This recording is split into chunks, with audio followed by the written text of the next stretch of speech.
and welcome back to the Vital Premier League podcast. This is episode 5. This is your Premier League podcast from the writers from the Vital Network. And you've got me, I'm Ash from Newcastle, Liam from Everton, Andy from Leeds, and Crippy from Man City, even though he supports Villa. How you doing, lads? Yeah, we're good. All good. Yeah, good, mate, yeah. Good. Right, we've got a few things to go through. As per usual, we'll kick off with the points from last week's score predictions. And it was a tight race, this one. I can't get my bloody computer to scroll. I think me and Ash are close, aren't we? Yep, we ended equal. It was tight. I'm sick of winning each week, so I thought, I'll you just thought you'd just lay off for one. Yeah, Crippy, you got 7 correct results, no correct scores. No. Liam, you got 6 correct results, no correct scores. I got 4 correct results and 1 correct score. So it was 7 points for me, 7 points for Crippy, and 6 for Liam. So pretty close. But there was some bloody weird results last weekend. I mean, what's the one where we were all completely wrong? Brighton screwed us all over. Yes, the Brighton Liverpool. one, yeah. And Liverpool, yeah, just knackered us all. Oh, of course, yeah. Right, so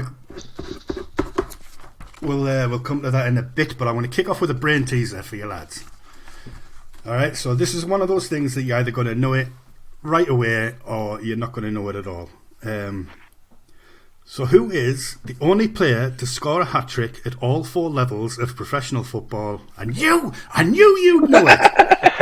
Professional football, League Cup, FA Cup and International. So only player to score a hat-trick at every level of professional football, FA Cup, League Cup and International. Liam, you know it, don't you? I think so. I'm going to send it you now to think if it is him. I'm torn. I knew it'd be one of those things you either know it or you don't. Yeah. Crippy, have you got it? I've got an educated guess.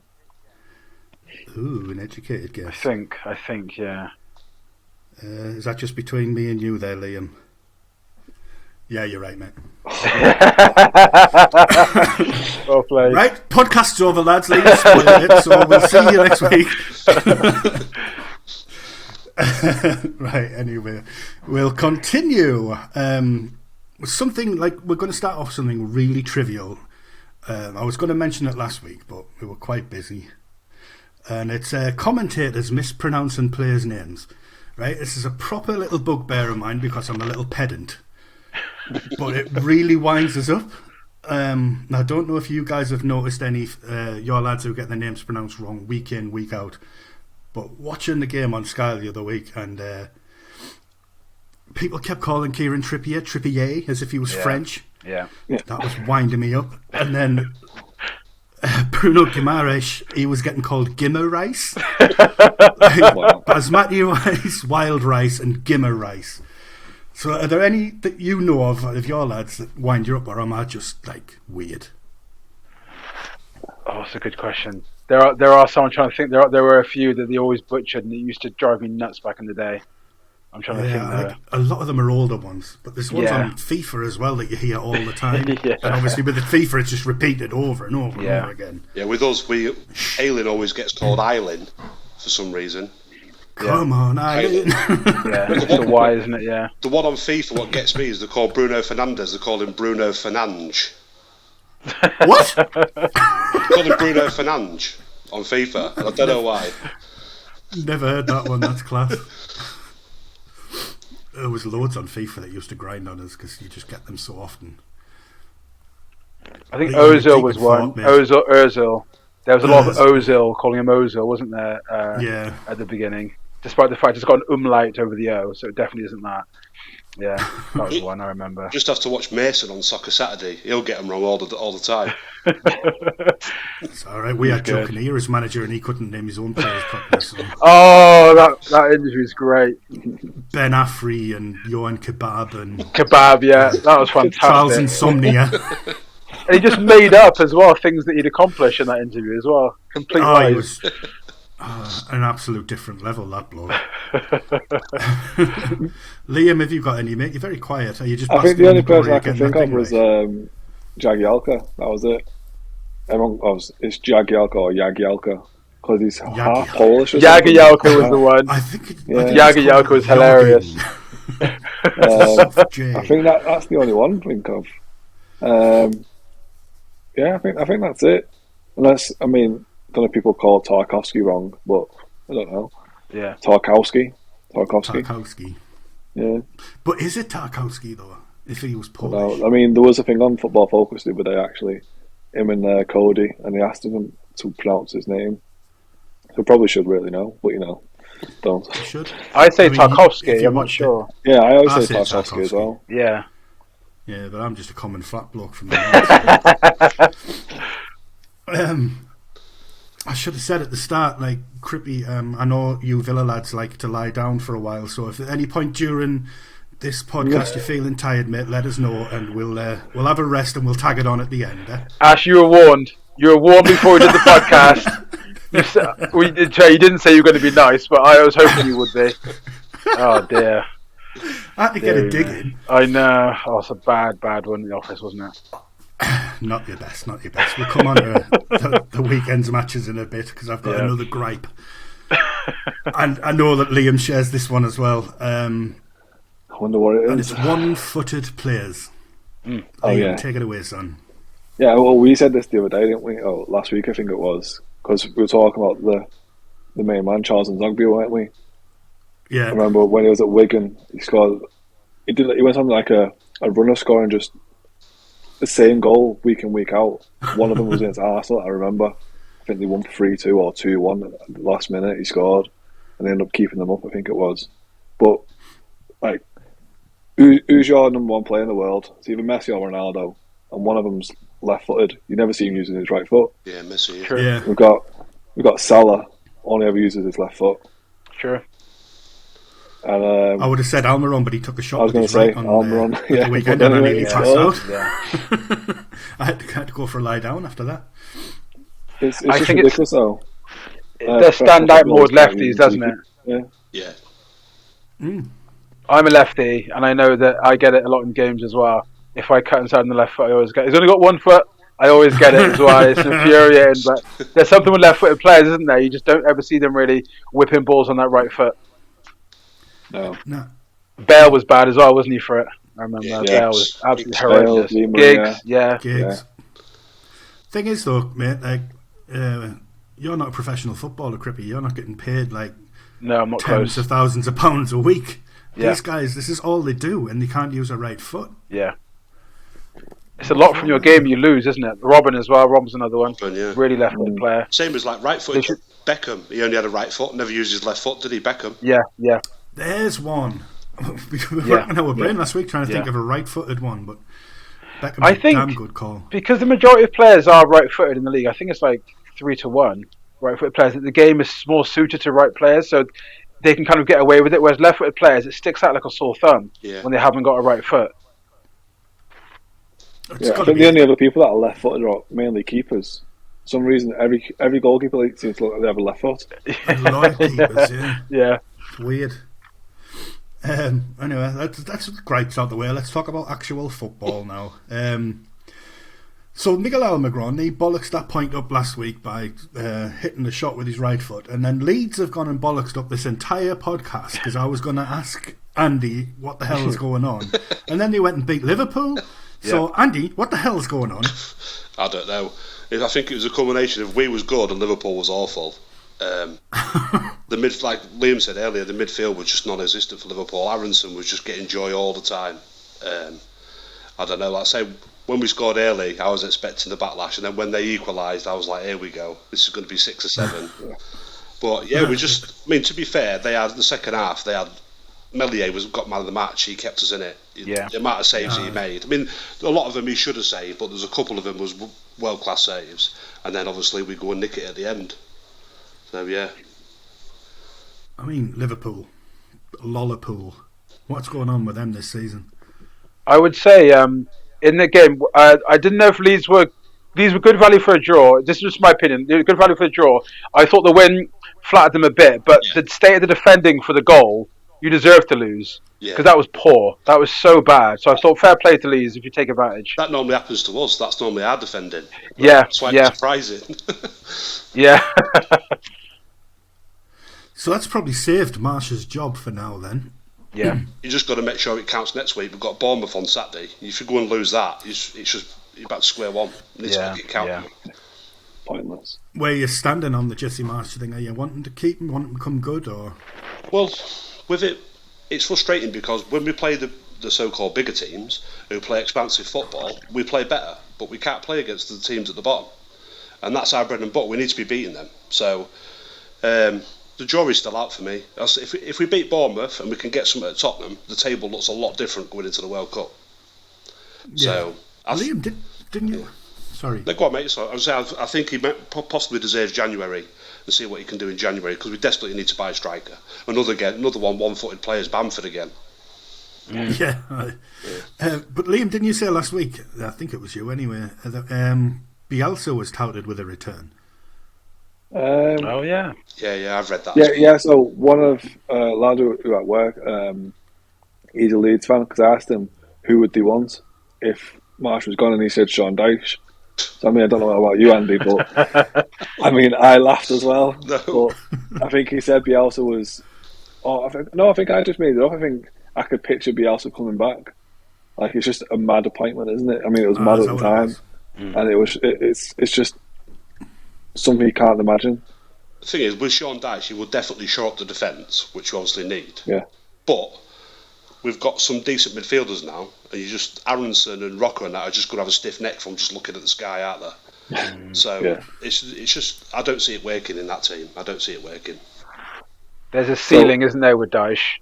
Yeah, he'll do a job temporarily, but he'll never get you to that next level. I think that's always the thing with him. I presume if he sacked Marsh and he was given, say, a 6-month contract or a year contract, then it might work. But just to get you out of the mire. Yeah. But if you're wanting to push on as a club into that top half, you wouldn't look at Dyche, would you? No, definitely not. No.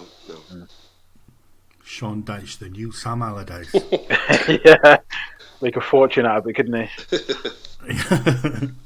he? Right, next up is, can Newcastle make it to the promised land of the Champions League? Now, we're obviously sitting in fourth, having a hell of a season. Is it sustainable, in your guys' opinion? Andy, we'll come with you first. Can't see why not. You're on fire at the minute. I like you, mate. No, to be fair, like I say, everything seems to have clicked, doesn't it? It's really, Al's done a great job, and then you've got January coming as well. So you're going to bring in January, but I can't see why not. Looking good value for it. See, as a Newcastle fan, I'm programmed to not expect anything good. Of course. So obviously, things are looking great now, but my brain's just going, but the World Cup break's going to change everybody's form. We're going to lose about 10 players to injury. Like, everything that could happen bad is in my head, and that is going to happen as far as I'm concerned. Away from that, like, looking at it objectively, I don't see any reason why we should start dropping down the league, at least not beyond 6th or whatever. Crippy, what are you thinking? I agree. I think they can, but I do think it will depend on January, because I'm like you, actually. I'm a pessimist when it comes to when I look at things like this, and I think it's always the what if. What if Bruno gets injured? He's a hard player to replace because he can turn over the ball and create chances. So he does the role of two players in that team, and if you lose him, I don't think there's anyone else that can really do that job. You'd have to almost sign two players to cover for that. So I think if Newcastle spend wisely and they just think, right, let's make sure we've got cover with Bruno, and I think there's a few that need to be upgraded, like Shelby, and I'd say even Longstaff as well, getting another holding midfielder. But that's the key. If you could keep everyone fit, I'd say Newcastle for top four, absolutely. But it'll always be the injury when you have to rest players in the winter months. That'll be the key, because it's hard to replace Bruno, and you lose a lot when he's not on the pitch, and that's going to be a key one for me. Absolutely. We do need a couple of reinforcements in. I mean, like, we've lost Maxi recently. He's just started to come back, and we've only had Jacob Murphy to replace him. Yeah. Now, he's not full of goals, though, is he? That's the thing. No, Maxi's got more of an end product.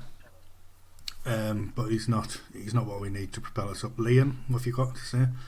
Well, I'm just looking at your next fixtures. You've got Southampton, Palace, then Chelsea, and it's the World Cup, isn't it? So, I mean, Chelsea's the only difficult one there, I'd say.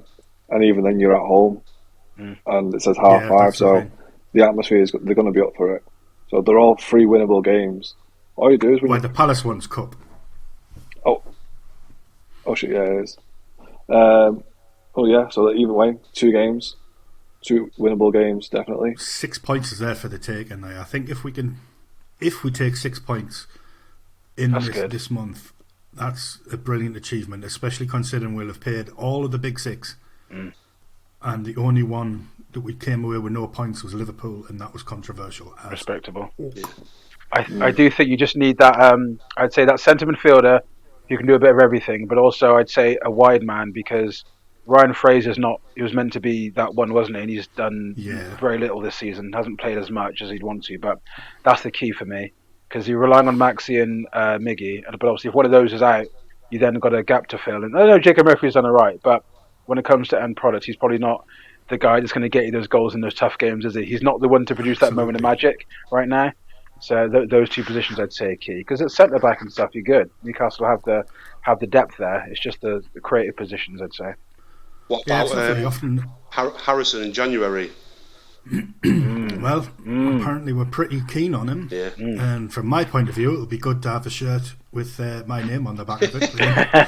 But, I don't know. I'm obsessed with the idea of getting Maddison. Yeah. I know I'm probably going to end up being disappointed in January when he doesn't come, but I think if we get Maddison, and we've just been linked with Leandro Trossard as well. Yeah, I saw that. He's good. Yeah. If we get one or both of those, I'll be happy. Yeah. Definitely. Well, just looking at your fixtures here, Ash, and you don't have. I mean, obviously you play everyone at one stage in the game, but in the season, but every time we play the big 6, or some of them, we play like 3 of them in a row, or 4 of them in a row. Yeah. You just don't. I'm just looking at them. You just don't play them like back to back ever, and that could really come in as a benefit for you, especially because they're all going to play each other, and it's coming around the games where you are playing them. So like you might play United one week, and then they might be playing Arsenal or Chelsea the week after. Yeah. So, I mean, at the moment the ball's in your court, but it could definitely be even come like April time, especially with the January window if you're strengthening. Yeah.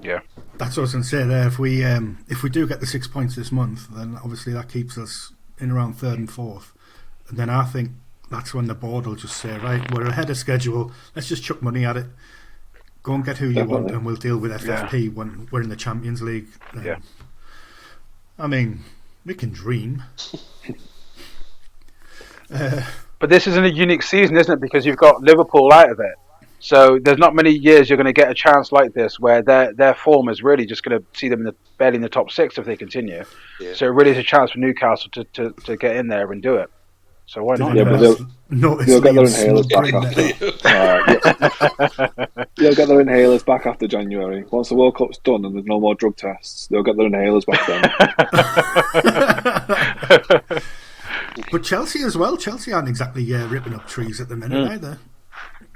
Oh, I was going to have a Potter for that. Yeah, should we talk about that? Yeah, that's on the list, so might as well seamlessly move into it. I know that I don't watch the players. I don't see them train, and I know that he's got his badges. I've not done my badges. He's a smart guy. Clearly, that's why he got the job. But I don't know what he thought when he thought, "Oh, Sterling and Pulisic as wing backs." That's what they do. That's what they're good at. They're good at tracking back.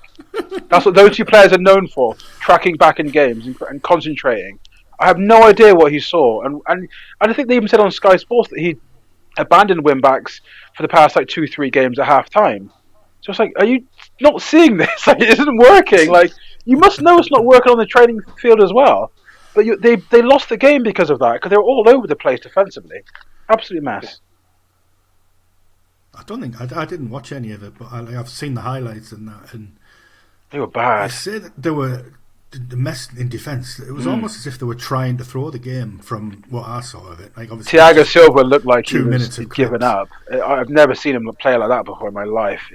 They were so disjointed. You can see that they clearly weren't. It wasn't connecting what instructions they were given by Potter. It wasn't sinking in at all.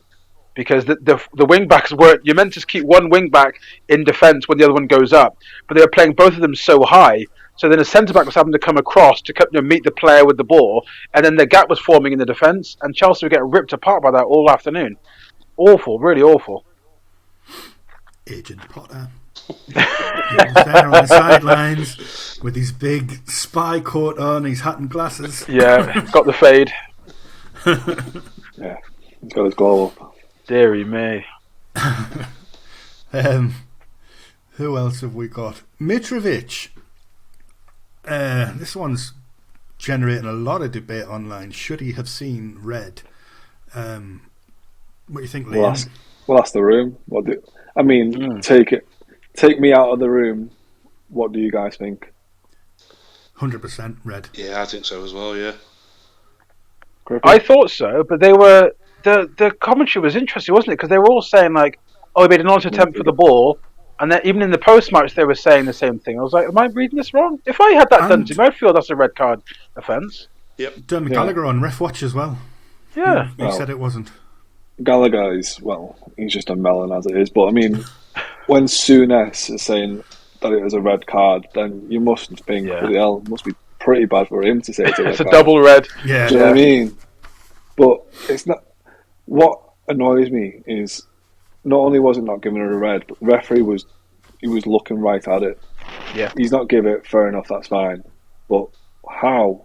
Just explain how can VAR say you've missed this, but let's rewind a couple of weeks and Haaland on Fabinho. Oh, you've missed a shirt pull. Not missed almost a leg breaker, but you've missed a shirt pull. Yeah. What's the difference? Absolutely insane. It doesn't matter how many times I look at it. Yeah, we did get away with one in the second half though. William went down, and as soon as it happened, I thought definitely a penalty. Yeah. VAR didn't. Well, apparently they looked at it and it wasn't given. So clear and obvious. It's just stupid.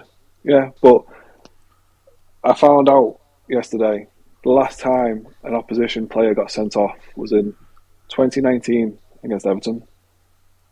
Nice. Wow. How mad that is. Wow. 2019. Yeah. God, no, I thought the Premier League were out to get us.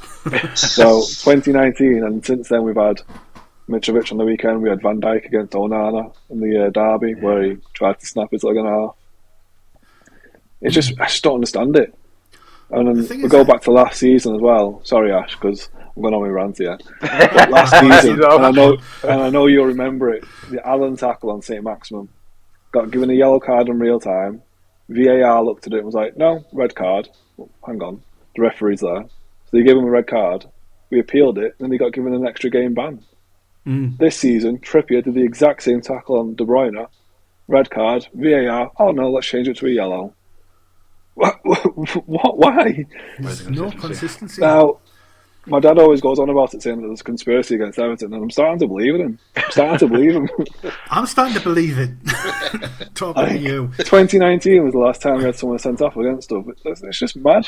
They've missed a few there, haven't they? And I would say with the tackle, if that happened 10 times, there'd be more red cards than yellow cards, wouldn't there, for that foul? Yeah. That's the thing. That's the thing. So it's only until someone snaps the leg they're going to do anything, because they kept saying, "Oh, there wasn't enough force," or "It was too close for it to matter." So if it snapped his leg, was he not going to give a red card? Exactly. That would always be given in the past, wouldn't it?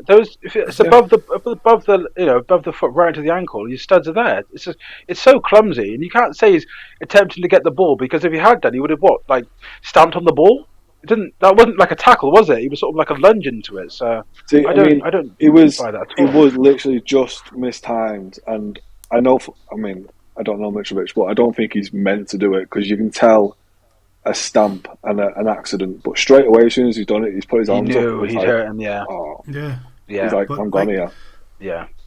Like you say, the justification was what? There was no intent, and it was too close. Yeah. Why should those two things matter? Like you say, if he broke his leg, why would those two things matter? They wouldn't. Exactly. Intent. Nobody goes out there with the intent to hurt someone, unless obviously they've seen red and they've gone psycho. But they don't usually go out there with the intent to foul. They just do. It's usually a genuine attempt for the ball. They've mistimed it. They've got it all wrong. You get sent off for accidents, don't you? Yeah, all the time. So why should intent matter? I agree. That's hard to prove. That's too hard to prove, and it gives referees too much leeway, I think, because they can always say, "Oh, I didn't see any intent there," and it's like, "Well, hold on, it's a dangerous tackle. Dangerous play is punishable." His legs like that.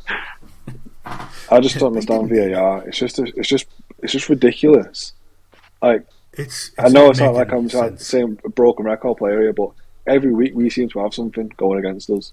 Again, we got one going for us with the William penalty, but last week against Palace, Zaha jumped in the back of Gordon with his elbow. And interestingly enough, the guy in charge of VAR was the same one in charge of the Palace one. Back-to-back weeks, the same guy in charge of VAR was our game. Was it Darren England, I think it was? So, well, he clearly doesn't like us. It's not cleaning up problems, is it? It's causing a lot of controversy. You can definitely agree on that. Regardless of whether you're for or against it, it hasn't solved the issue of fouls that aren't being given correctly and penalties and offsides and whatnot. It's just made it so much more ambiguous. I was going to say it's made it worse, if anything. Yeah, it really has. There's finer margins seem to be bigger. It's like when they say no one knows what the rules are. Whenever you slow a foul down, it looks worse when you slow it down. But that Mitrovic one, even in real speed, looked really bad, didn't it? So yeah. And he knew. Yeah. His reaction always gives it away as well. Yeah. And that's why I go back to the Fabinho tackle. It's only when you slow it down you see the shirt pull. Yeah. In real time, the referee said play on. Stick to the on-field decision. Yeah. If that's the case, I think Carragher said at the time, or it might have been Mika Richards, they're literally managing the game to what they want it to be.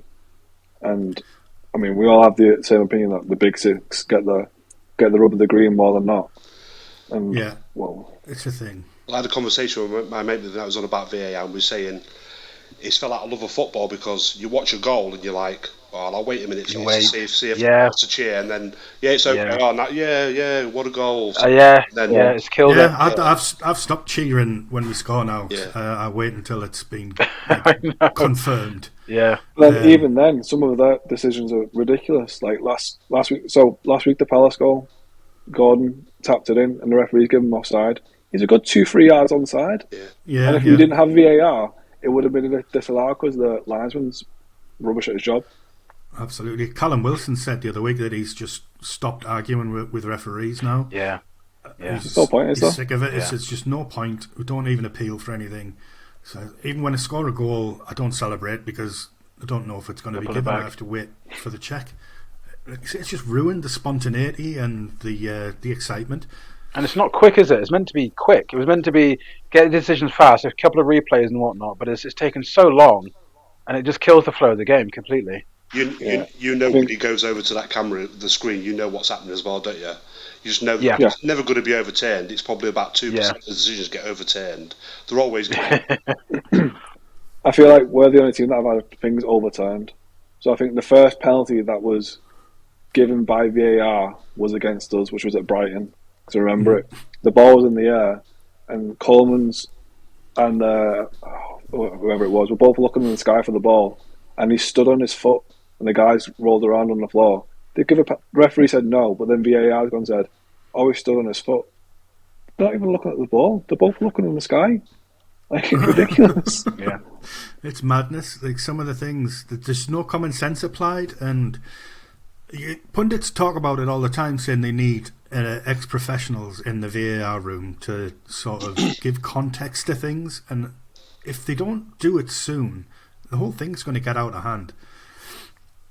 And speaking of hand, there was Cricky, what was your view of the handball, Ashley Young's handball at the weekend?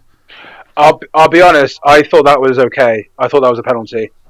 I know that people will make the argument that when you slide, your arm goes up, but I thought his arm was so high and it blocked the cross coming in. I thought you just have to. It wasn't like the arm was by his body and it could have hit his body if his hand wasn't there. It was that his arm was so far up, and he did gain an advantage by blocking the cross. So I thought, I know it seems harsh because it's like he is trying to make an attempt to get the ball, but I think if that was the other way, I'd expect that to be given for me, if I was on the other team. So I thought it was fair, but I do see why people don't like those to get given. Yeah, I wrote an article about it. basically saying I kind of agree where Ashley Young's coming from when he's complaining, because like you say, when you slide, your arm goes up in the air. You can't slide with the arms by your side at that speed. So I think he had a point. Yeah. Obviously, within the rules of the game, absolutely is a penalty, no doubt about it. But is the rule wrong? Should the rule make more allowance for a natural body position? It doesn't just have to be arms away from the body. There's got to be context applied. So, sorry, I just want to interrupt. You're saying this now, and I'm watching the TV, and there's a penalty incident for Inter Milan against Bayern Munich for Mane handling the ball. He's watched it, not even lying, 50 times. He's still going back and forth. I'm not joking, honest to God. And the guy's volleyed it from the edge of the box, and Mane has gone like this, and he's like blocked it with his arms. His That's arms? intent. What are you That's looking intent, at? yeah. That's nailed Give a on. penalty yet because he's just running over now. It's ridiculous. I mean, I think back to a couple that we've had. We benefited from one against Tottenham a couple of seasons ago when the rule was so stupid, when all I had to do was touch player's arm in the box and they were and it was a giving penalty. That one was terrible. They didn't give a Dan penalty. Burn the other week. Out. Sorry, what was that? They didn't give a penalty for this Mane thing. Then he just punched the ball out for a corner. Well, I've got a question for you boys. I've got a question for you on this matter. I think it's quite good. Should bad luck be punished? Because the young one is bad luck. The way he slides his arms up in the air. So is it fair that bad luck gets punished, or is that just part of the game? It's like if you slip and take out a player, you get given the foul against you, even though it wasn't. You didn't mean to make the foul. You slip, whatever. That is part of the game, isn't it? So back it's to the question intent again, aren't we? Yeah. He didn't mean it, young. He didn't want to grab it. To play the ball. No, it's just bad luck. But he's gained an advantage accidentally. So it's a tricky one, isn't it? It's like you say, you don't mind it given if at the other end it's given as well. It's absolutely consistency. Yeah, if they're going to make a rule, even if it's stupid, make a rule. But if you give it for everybody, it's like when we first got promoted, our first game, Liverpool away. Salah just blasted the ball at Koch about 5 yards away, hit his knee and hit his arm, and they gave a penalty for it. And then about 2 weeks later, they changed the ruling on it. Yeah. So it's just. Suarez did it. Do you remember Suarez was doing it as well? Just whack it. He would do it for ages, just chip it into the defender's hand because it would always get given. Yeah. Yeah. Well, I mean, he's a cheat anyway.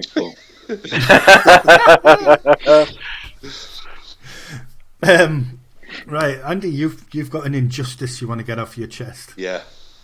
The one match ban. One match ban for Marsh and his red card. Yeah. Yeah. So I'm just going to bring it up. Actually, I've actually prepared it. Yes. That's how much. Here we go. That's how much. Get comfortable. That's how much it's annoyed me. Before you even start, Andy, I agree with you 100% on what you saying that. Right, so these are the statements. It says, FA statement, Leeds United FC's Jesse Marsh has been charged with the breach of FA Rule E3 following their Premier League game against Brentford. It is alleged the manager's language and or behaviour during the 64th minute was improper. Got a one-match ban. Then, Jurgen Klopp has been fined $30,000 for breaching FA Rule E3 during Liverpool FC's Premier League match against Manchester City on 16th of October. The manager accepted his behaviour during the 86th minute was improper. So, how does one get a one-match ban and one get a £30,000 fine? Was that the incident where he looked like he was about to chin someone? Yeah, he was fuming, wasn't he? Salah got brought down and he chased after the linesman and screamed at his face. So because that was the same incident where the referee paused the game to send them off. Yeah, that was it. So they both breached the same rule and got different punishments. Well, apparently someone to do with the lip readers where they find out what they said, or something to do with the report. But when Jesse Marsh got sent off, it was to do with a penalty decision what wasn't checked, and he said to the referee, "That's an effing penalty. It's got to be an effing penalty. You've got to check it." And that's what he was adjudged to have said, and he got a red card for it.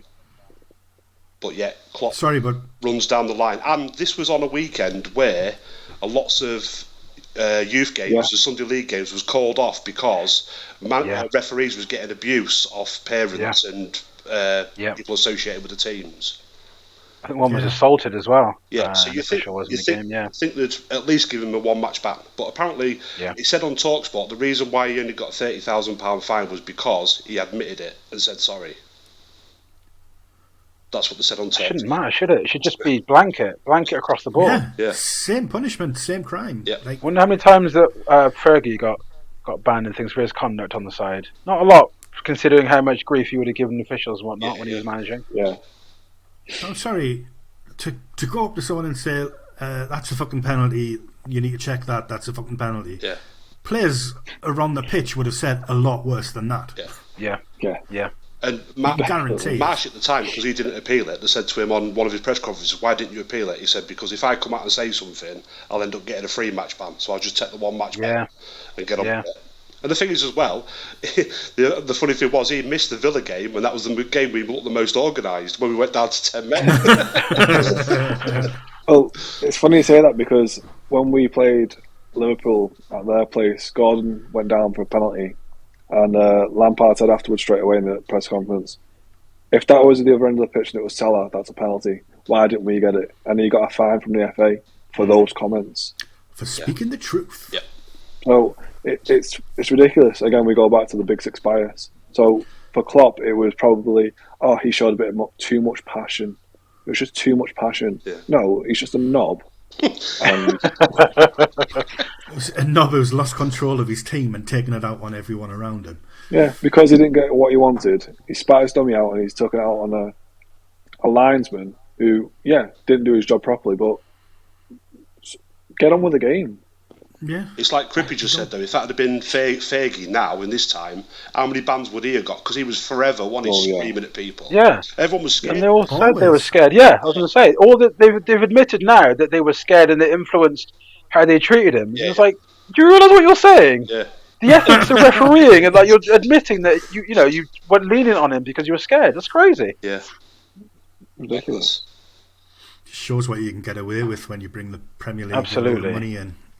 And on the Marsh thing, quickly, if he's sworn at the lino, if you direct a swear word at them by calling them an effing something, that's always the ban. But if you say, "Oh, for F's sake," that normally is more. You don't get punished for that because you're not aiming your eye at the person per se, Yeah. So that's normally, because the referees say that to me when we play on Saturdays. Watch the language. But if you just say, "Oh, for F's sake," whatever, it's normally okay. But if you say to the ref, "You are effing whatever," then he'll get the card out straight away. Yeah. So there is a distinction to be made. Then I think Marsh has been hard done by that. Yeah. I do as well. I love how you guys are editing yourself and I'm just here. Fucking. I never know whether to swear or not. But again, you can bring that right back to intent. Yeah. If you're swearing at someone or just swearing. Yeah. But at the moment, by the sounds of what Jesse Marsh said, he wasn't swearing at someone, he was just swearing to someone. To be fair, he was over animated. He was going mad. Do you know what I mean? He was proper going mad. He was giving it all. But was it? Yeah. Was his top jaw in Anfield and his bottom in Goodison? Gurning, I know. Unbelievable, man. Right, we've exhausted the list. Has anyone got any points they want to raise? Things to get off their chest? An answer to the teaser? I haven't got an answer yet. I don't know what it is. No. Do we get any more clues? He's Welsh. I got it. Oh, yeah, I think I've got it. He's Welsh. I think he was okay. Welsh, Is he still alive, mate? Yeah, he is. Yeah, Welsh. I've changed my guess. So yeah, I think I've got it. We'll see. Right, well, we know Liam's got it. Andy's still looking perplexed. I wouldn't say anything yet, yeah. I don't know. I'm not 100% Andy either. I'm not 100%. I've got an inkling. Crippy, who have you got? You want me to guess who I think it is? Yeah. Well, I originally thought Ricky Lambert, but then I changed my mind to Bellamy after you said Welsh. Interesting, but no. So, should we give out some clues then, Ash, instead? Yeah, go on, Liam. I'm going to throw up his Wikipedia now. It's not like Ormerod, is it? No. No, he's scored in every level. I know he's scored in like every level of, every professional level. I'll name the teams that he's played for on Wikipedia. Good one. Cardiff, West Brom, Norwich, Derby, Forest, Cardiff, Maccabi Tel Aviv, Toronto, Blackpool, Chicago Fire, Vancouver Whitecaps, and Wales. Didn't he retire in 2016? Yeah. So he was born in Zambia. I still don't. Raised in South Wales. I should really know this. it's got to be a striker. We scored a hat trick in different levels. He's Played for Cardiff and West 5'8". Brom. Not too tall. Oh, does backflips when he scores. Yep. What's his name? Earnshaw. That's it. Yeah, Robert Earnshaw. There we go. All them teams, I couldn't get it, but he said backflips and I got it. Yeah. That's all I was thinking in my head is just his backflips. Like, and I was going to say his hairline's bad as well. I didn't have a pop. I haven't got any hair myself. But yeah. I've got a lot of funny thing about Earnshaw. If I could just chuck it in, it's just mental. Go on, man. Can you remember years ago when England played Wales and Earnshaw missed that last minute? He come across the goal and he scuffed it wide against England. We won 1-0. It was right at the very end. Well, anyway, one of my mates is a manager at the bookies, and he said someone came in and put £5,000 on England to win at 1-7 or some stupid odds. And Earnshaw literally just missed that one right at the end, and he said he was literally crying, this bloke, because he thought he was. Oh my god! I'm pleased you said crying. I thought you were going to say he ripped up his foot. Yeah. Oh my god! How close it was! Yeah, to bottom now. Horrendous. Right then, let's move on to some score predictions for the upcoming weekend. Got no Friday or Monday night football this week, which is nice. Leeds versus Bournemouth to kick us off. I think we'll have Andy. I'm going to go for a home win, but it's going to be tight. I think it's going to be tight. Yeah. I'm going to go 2-1 home win. Yeah, Liam. Liam's face. I've gone 2-1 as well. Yeah, I think Bournemouth. They seem to be scoring a lot. Dom Solanke seems to have found his form, and Phil Billing likes to score a goal as well. Yeah, I'm going to go Phil Billing because he's played for Huddersfield. There you go, just for you, Andy. Cheers, mate. Quid on that. Crippy? Yeah, 2-1 Leeds. I went. Bournemouth are garbage away from home, and they can see too many goals, so gotta be Leeds on it. Yeah, cheers for that. Gotta be Leeds. They'll win 2-1. I'm booking the trend. I've got Leeds to win, but just 1-0. I'm not having 2-1 like everybody else. I'll take that. Man City versus Fulham. Liam, kick us off. I'll go City 3-1. That's a good one, Crippy. I went for 3-0. I think. Thing is, it's interesting because I know Haaland's going to be 100% fit, so that will make a difference. It will be tighter if he's not. But City they're really good. They do score a lot of goals at home, don't they, City? So I've gone for 3-0. Yeah. They can blow teams away.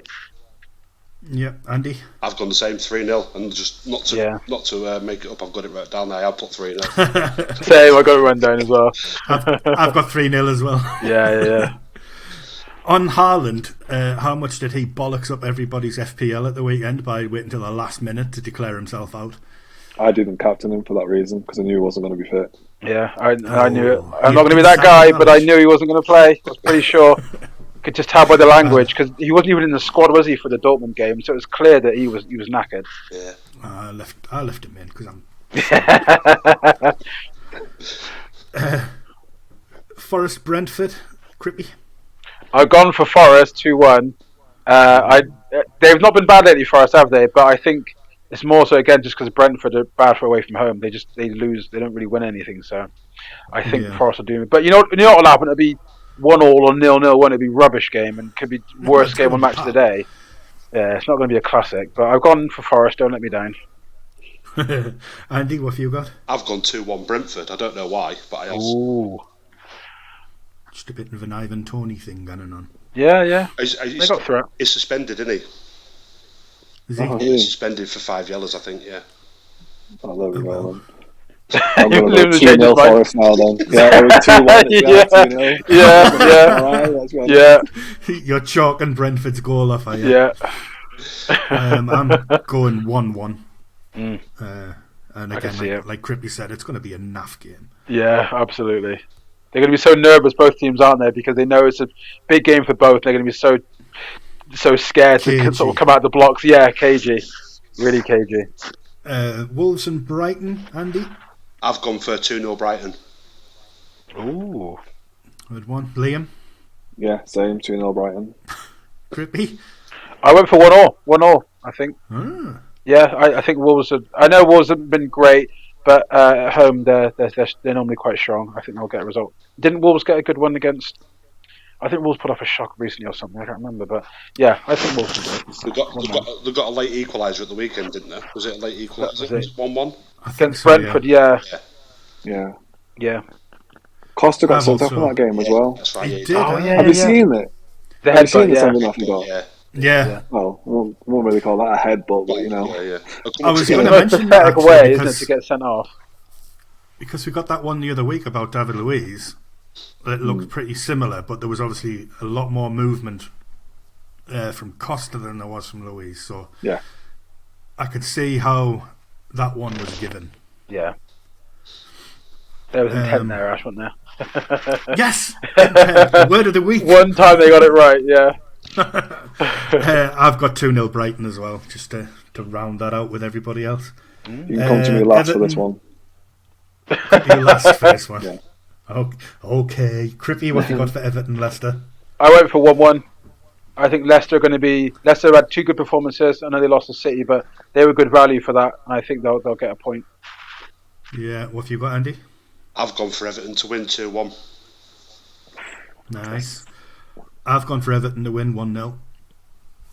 See, I don't know whether I'm just getting soft on Everton because of Liam.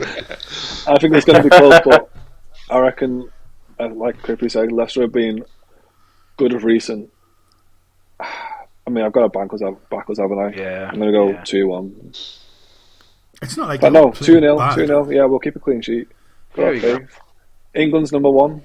And then Nick Pope doesn't play it for Everton. I keep saying this. Chelsea versus Arsenal. Liam, you can go first on this one. At Chelsea. I'm going to go Arsenal 3-1. Ooh. 3-1. Yeah. You think they're going to get pasted twice in a row? Yeah. Wishful. Interesting. Andy, what have you got? Again, I'm not lying. I put Arsenal to win 3-1. Jesus Christ. Yeah. Crippy? I went Chelsea 2-1. Chelsea are unbeaten at home, and Arsenal don't win those big games away from home against the top 6 today. So I just don't trust them. They're going to be good this season, but these are the games that I think Arsenal will bottle, and that's probably why they won't challenge City in the end. But we'll see. I could be wrong. Reece Nelson's the new person to be in it. That's what it is. No Saka, no Starboy anymore, so they got Reece Nelson. Did you score, didn't he? 2 goals. Someone had him as captain in the fantasy, didn't they? Did you see that? No. Did they? Reece Nelson, 2 teams had him as captain. They shouldn't be playing FPL, should they? Like, that shouldn't be allowed, should it? No. If you get that stupid lucky, you shouldn't be allowed to play the game. It should be banned straight. I know, you should have to answer 5 questions why you picked him. Just the same question. Almanac shit going on there. Yeah. But why? But why?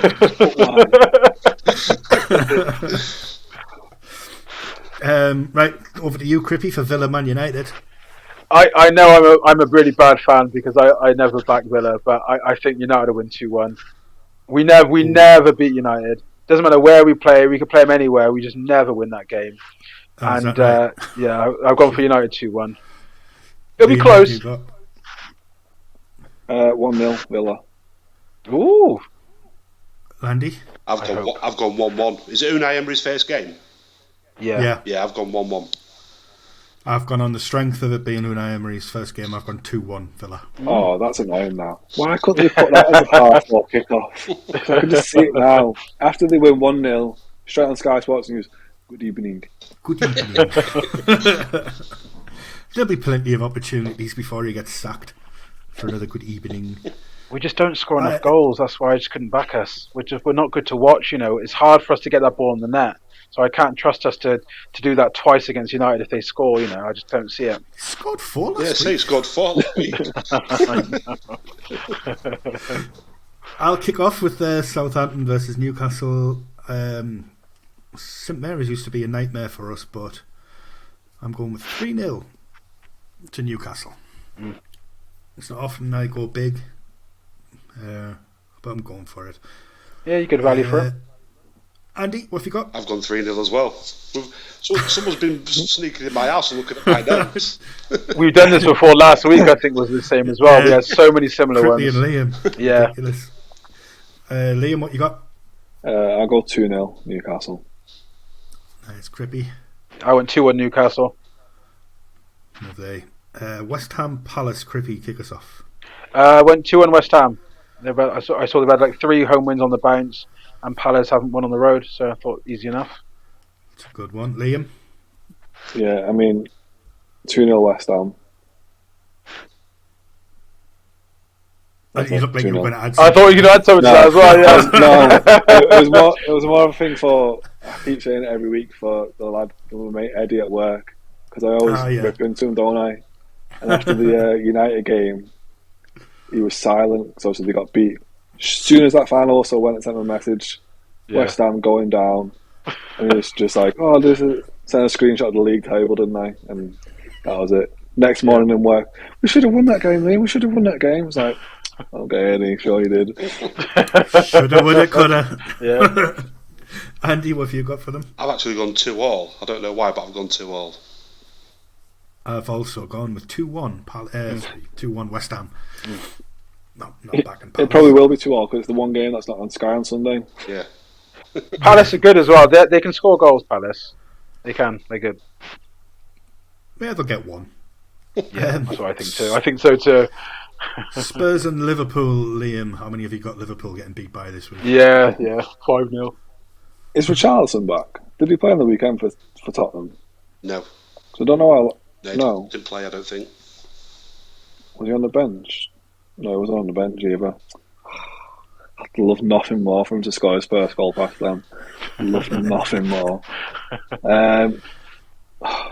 Where's it at? Oh, it's at Spurs. It's where it all. Yeah. I'll go 2-2. Crippy? Both goals in both halves. I went 1-1. Andy? 2-2. Guess what I've got? 2-2. No. All right. You enjoy as well? 2-2. Yeah. I think it'll be an entertaining draw, that one. I hope so. Right, so that's all the scores done. I think we've hit every talking point that I wanted to cover. Has anyone thought of anything that you want to add? Just on Unai, I wanted to quickly say. Yes, you do. But it's more of a grumpy point, really. That I like the appointment. I'm happy that he's there, but the problem is our squad's not fit for him because he'll have us playing sort of counter-attacking football, and we don't have wingers. We have Bailey, and that's about it. So I think we're going to have to invest in January significantly, and then in the summer before we're playing like a team that's made in his image. So I just hope that fans are patient because it's not going to come quickly. I don't think. Will he be given the money? Do you think? Some, yeah. We back Gerrard, and Unai's got a much better CV than he has, so they've got no reason why not to, have they? Really? If they, I think he got like a long-term deal as well. So he has to be given what he needs to turn us around. We'll defend better for sure, but I think we'll struggle at the other end.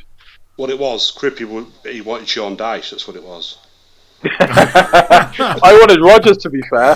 I was going to wait until Rodgers got the can from Leicester, but I don't know if it's going to happen now. But Unai, I'm delighted with him. It looks like he's turned himself around as well, yeah. Rodgers. And I think luckiest manager in the league at the minute is Ralph Hassenhuutl. Liam's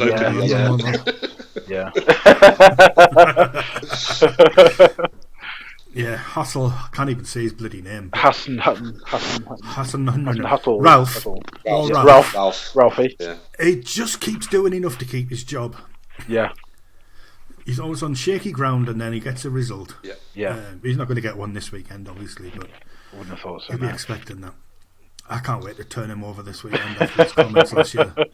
When our game got postponed due to COVID, because we had a few players with COVID. And he's like, but then after January, they'll have all these new players. Yeah, but you've got a January transfer window as well, you moaning git. So, yeah, I want 3-0. It's got to be fun for you, Ash. No. It's funny he says that because we were supposed to play Newcastle on the 28th of December. Here we All go. of a sudden, they had injuries. They had Callum Wilson injured. Callum Wilson, that was it. No one else. They had COVID. It didn't matter though, because Iwobi stepped up in the 99th minute and scored the winner. So, yeah, he just got lucky because of the old tying yourself to a goalpost and taking the sting out of the game completely. I've got a picture of him on the wall. My hero. He was your best signing last year. Half and half scarf. Just stop Newcastle. The oil, that's what it was, wasn't it? It was all about oil. Yeah, just stop Newcastle. I actually have something to say based off last week's episode. I think I owe everyone an apology that watches and listens, because something went wrong in the edit.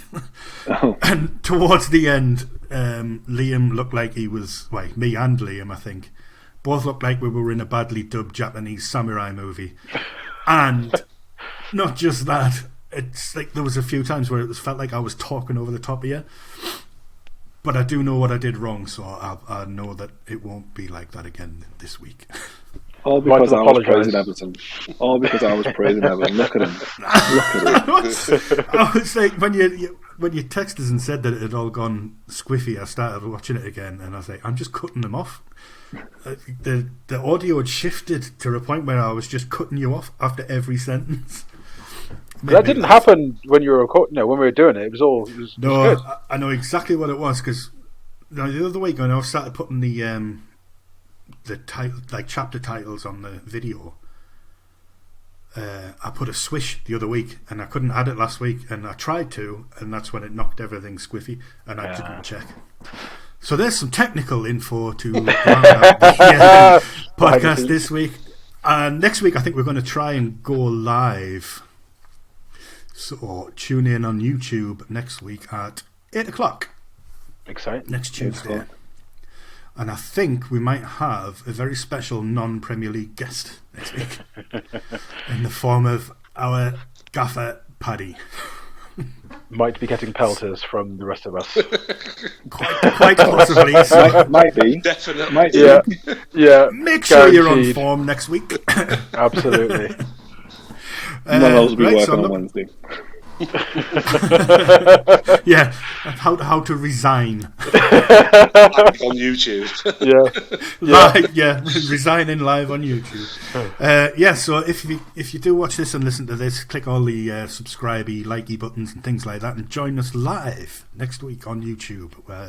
I'm pretty sure we'll be spamming a link quite often, so you know where to find us. And I just want to say thanks again, guys, and we'll catch you all next week. Cheers, lads. Cheers, guys. Thank you very much.